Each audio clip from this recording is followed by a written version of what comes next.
안녕하세요, 허피TV입니다. 바로 어제였죠. 한국 시간으로 8월 3일 타이달이 MQA 코덱을 버리고 플랫 코덱 서비스를 시작했습니다. 이 뉴스 허피TV가 분석합니다. 타이달은 2014년 스트리밍 최초로 고해상도 서비스를 시작할 당시 누구보다 먼저 MQA를 도입했을 만큼 돈독한 사이를 자랑했습니다. 그런데 지난 4월 MQA 본사가 파산 절차를 밟고 회사의 미래 자체가 불투명해지면서 타이달이 더 이상 MQA 코덱을 지원하지 않고 플랫 코덱을 지원하겠다고 발표했고 4개월이 지난 8월 3일부터 플랫 코덱 지원을 시작하게 된 것입니다. 타이달 플랫 지원, 어떤 장점과 단점이 있을까요? 먼저 장점부터 설명합니다. 첫째, 음질. MQA는 플랫이라는 오리지널 데이터를 10분의 1로 압축해주는 마법의 기술이었죠. 원활한 전송에 방점이 찍히는 기술이었기 때문에 플랫보다 음질이 조금은 떨어질 수밖에 없었습니다. 이런 이유로 타이달보다 코보즈를 선호하는 분들도 계셨죠. 따라서 기존보다 미세하지만 음질 향상이 기대됩니다. 둘째, 범용성. 이제 타이달 때문에 MQA를 지원하는 DLC를 찾는 어려움에서 벗어나도 됩니다. 영국 린처럼 정책적으로 MQA를 지원하지 않는 DLC들이 있었죠. 이제는 DLC 선택이 보다 자유로워질 것 같습니다. 이제 단점을 이야기합니다. 첫째, 끊기면서. 가장 우려되는 점입니다.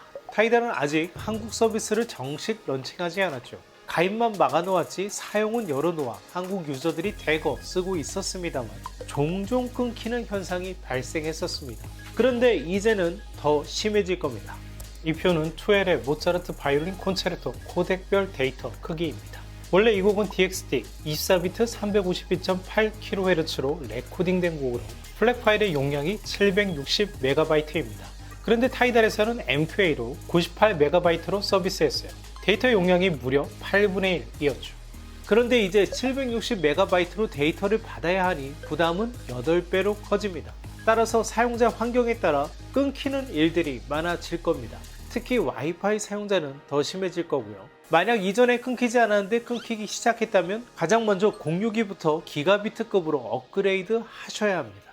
둘째, 데이터 요금제 문제. 이전보다 트래픽이 8배에서 10배 늘어나니 데이터 요금이 부담되기 시작할 겁니다. 특히 스마트폰 사용자는 모바일 환경 음질 설정을 꼭 바꿔놓으세요. 셋째, DXT 미지원. 타이달 MQA 지원의 장점은 타사 24/192 지원을 넘어 24비트 384kHz의 DXT 음원까지 지원했다는 점이었죠.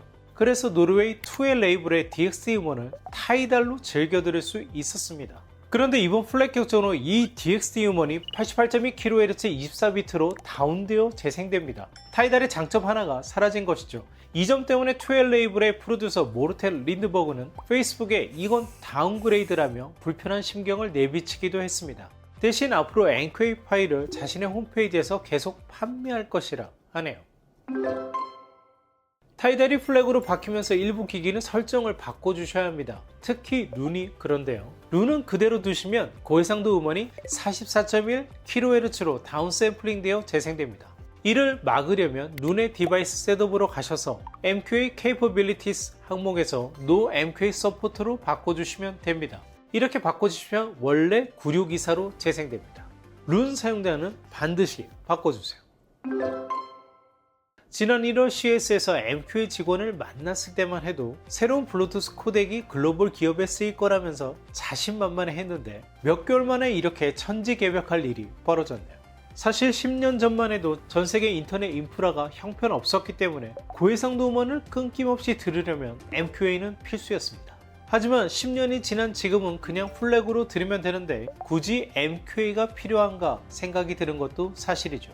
결국 MQA는 시대의 흐름에 밀려 사라지게 됐다, 이렇게 볼 수 있을 것 같습니다. MQA 타이달 관련 추가 소식이 들려오면 전해드리겠습니다. 지금까지 하피TV였습니다. 감사합니다.